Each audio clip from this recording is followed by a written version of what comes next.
When a queer is in crisis, they have multiple drinks, but two of them are water. Hey, hydrate or die straight, that's, That's what I always say, and so that's, yeah. someone needs. Yeah, no, Drew says that all the time, so that's.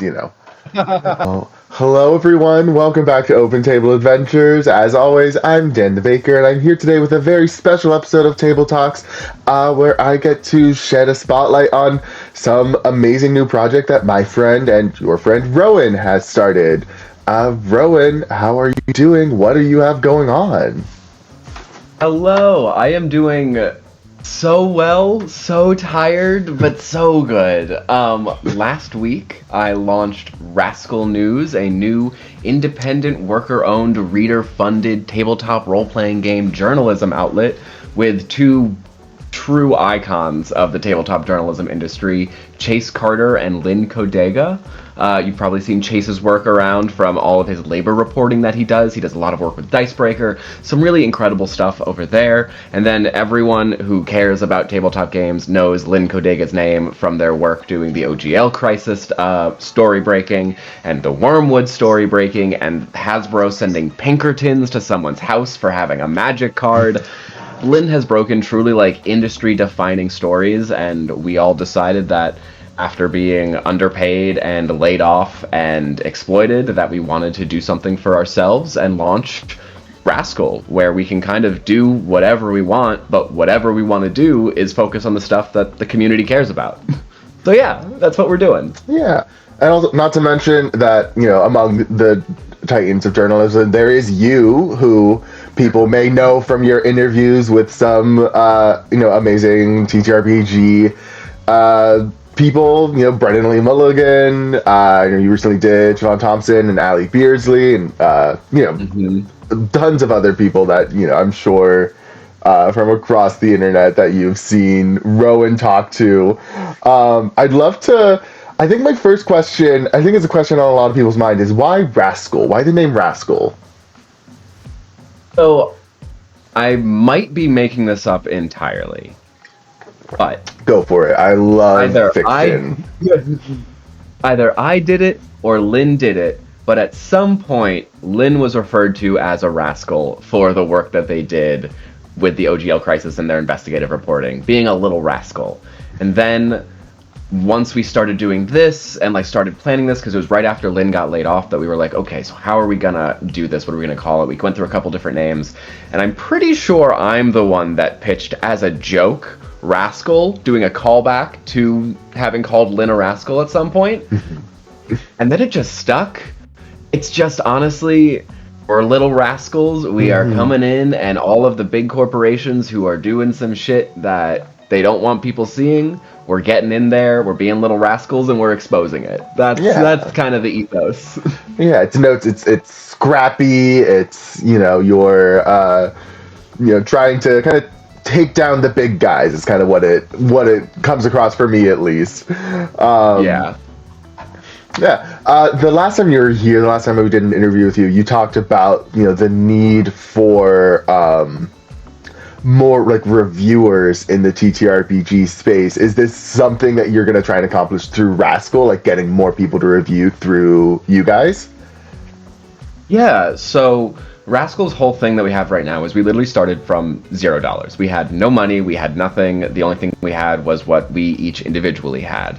Um, and so we came together to make this, and we do really care about establishing and developing the world of criticism within tabletop role-playing games and actual plays. And so part of our long-term mission to become sustainable is making sure that we have the reader funding options to sustain us, but also develop programs for contributorships and sponsorships, and hopefully, if everything works out perfectly, adding more full-time staff members. God knows how long that is away, but if you give us enough money, hopefully soon. But our plan is to really develop criticism in this space and create an incubator for journalism through these different programs. And we really want to focus on marginalized identities, people of color, people who are not based in America or Canada or England or Australia, people outside of the global north or the west, and making sure that we're getting as many voices as possible through these programs that we're trying to develop. We're still literally a week out, very early stages, but we've had a lot of interest of people who want to do it. And just seeing that there are people who want it to exist and want to do it is huge to making it happen, because there are a bunch of other sites that you can go to as well. Like where I did a lot of my writing for the Fundamentals is an entirely volunteer-run publication. And so a lot of the people who come to me being like, hey, can I write for Rascal? I'm like, hey, well, I want to be ethical and I want to pay you for your work.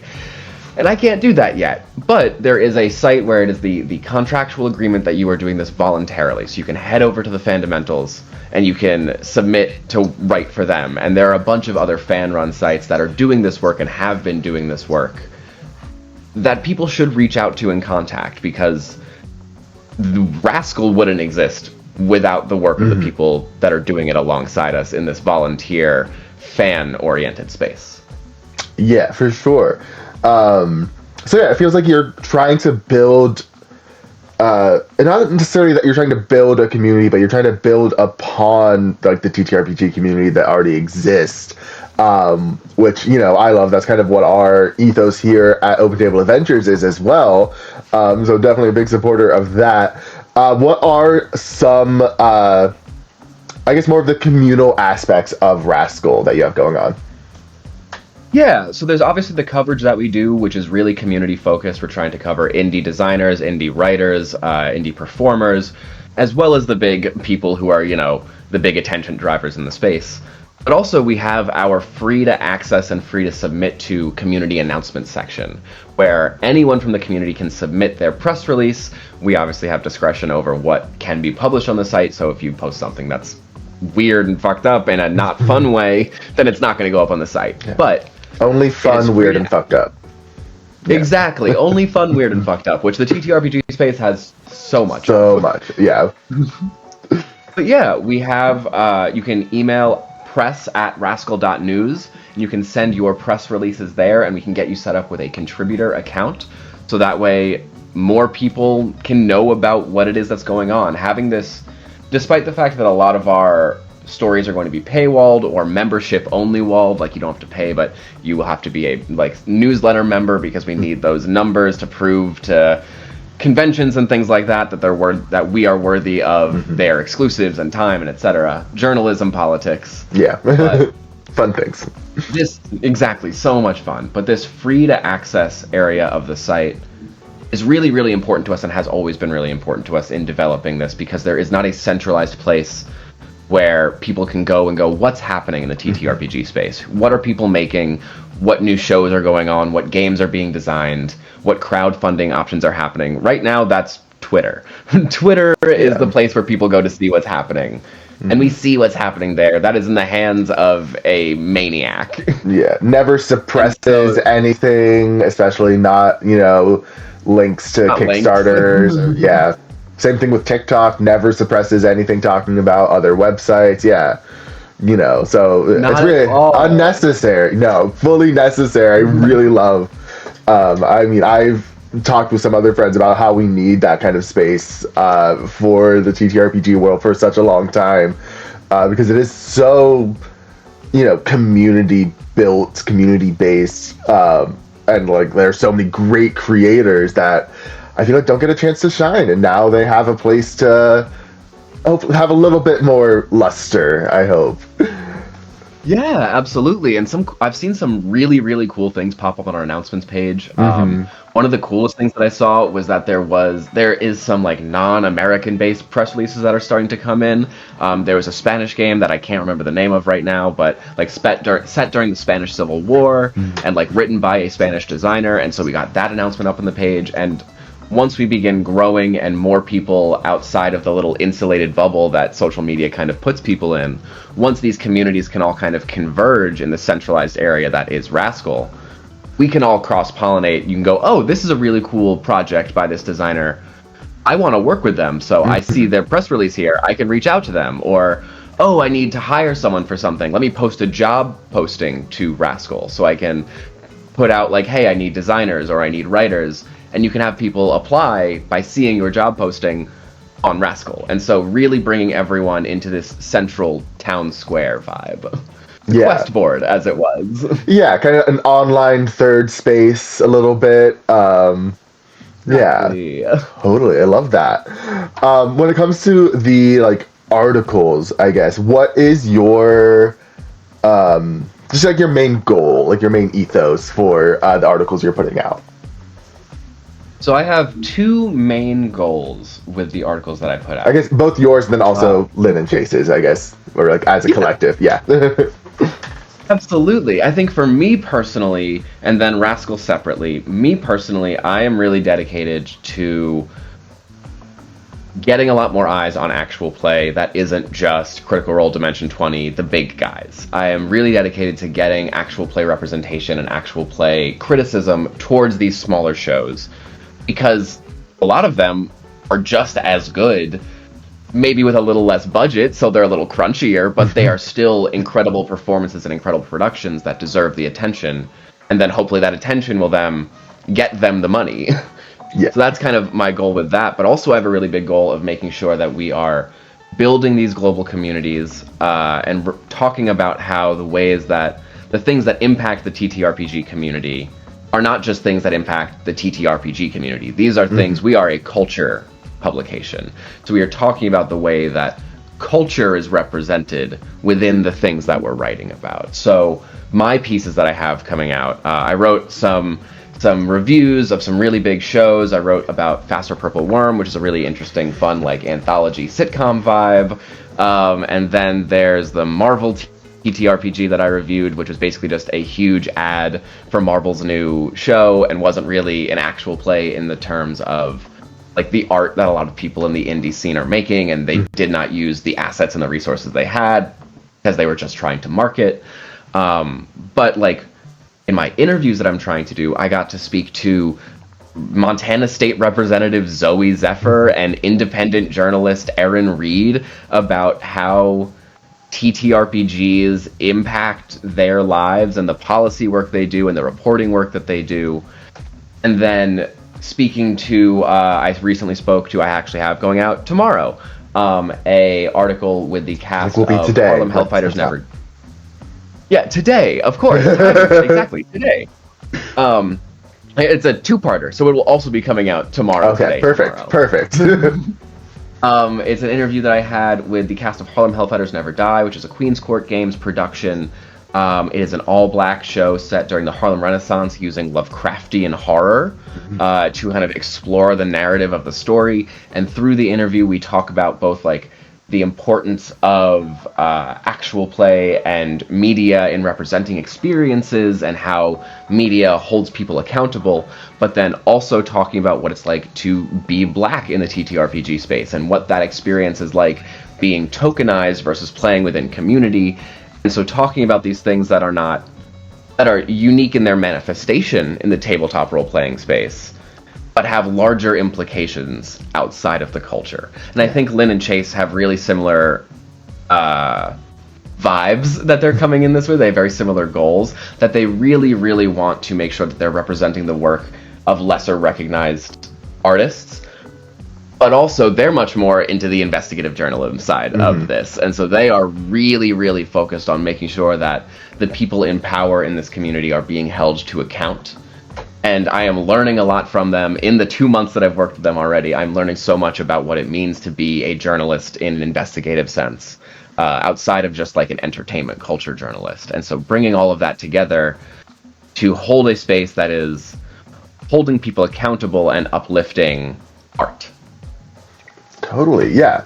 I guess just kind of lastly wrapping up, what are you excited for? Like what future things that you have in your mind that you can't wait for people to see, or just future vibes? Like what are you excited for when it comes to Rascal? Yeah, I'm really excited for if we're for on the realm of like specific pieces. Really excited for this piece that I have with Federico Muller, who is an Argentinian tabletop journalist who did a deep dive investigation into the way Wizards of the Coast exploited and then abandoned South American content creators. So really building those international bridges between communities and like reporting on the ways that we are all being fucked over by this massive corporation in one way or the other. That's a really important thing that I'm very excited for, but I'm really, really excited for this to become a sustainable place. I'm really excited to see Rascal become institution, not quite the word, but a place where people can come to celebrate tabletop role-playing games and where people can develop their skills as journalists on the other side. I'm very, very excited to see this expand past the three of us and to see this heightened interest in critical, analytical perspectives on the art that we're all making. Because we all take ourselves not quite super seriously, but the work that we does matters. And the work that we do within community really matters. So being able to bring in some hope is what I'm really, really excited to be able to do for this community. Yeah, I mean, hope is a wonderful resource to be peddling in for sure.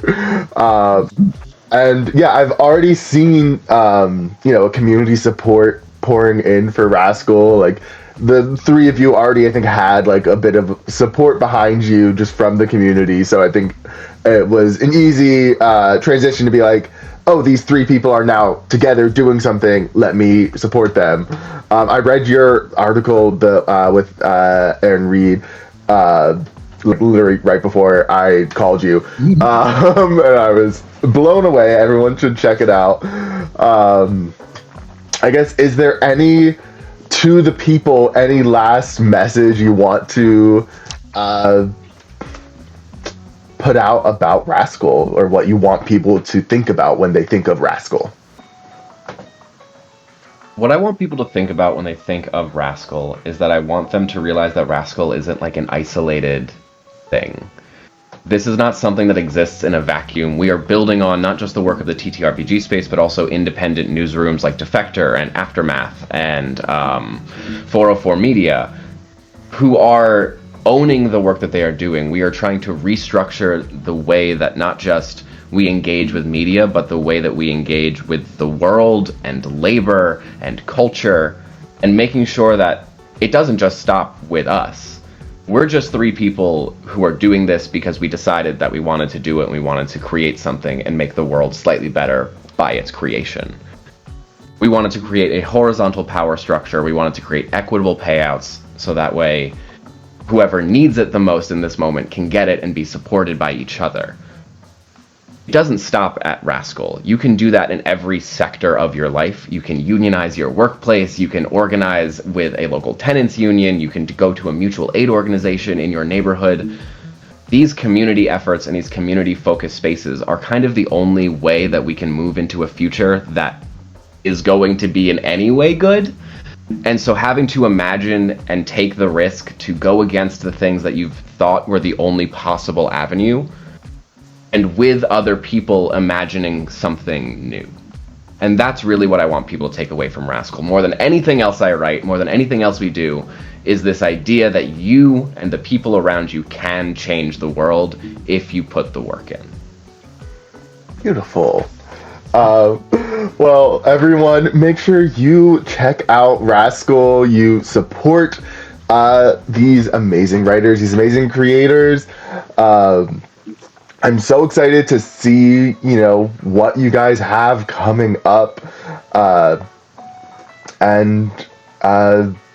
the links to support them and all that will be down below, so make sure you check it out. Make sure you stick around here at Open Table Adventures. We're going to be doing, similar things to Rascal, hopefully, and uplifting the community. And check out Rowan also across the space, doing everything. Where can they find you? How about plug you, and then also you can plug Lynn and Chase's socials if you want. Yeah, absolutely. So you can find me on all of the social medias at Rowan Zeoli. You can find Lynn at Lynn Codega. You can find Chase at Chase Writes on Twitter, at Chase Carter on Blue Sky. And you can find Rascal at Rascal_news everywhere. And also go to rascal.news, where you can subscribe and read all of our articles. And hopefully support us so we can keep doing this and make the industry stronger and more together and better. Yeah, pay your artists. Hey, your artists. We talk a big talk. Let's do it. Yeah. Well, thank you so much for talking with me, Rowan. Thank you, everyone, for thank you, everyone, for watching. As always, I have been Dan the Baker. This has been Open Table Adventures, and you are always welcome to pull up a seat. Bye-bye.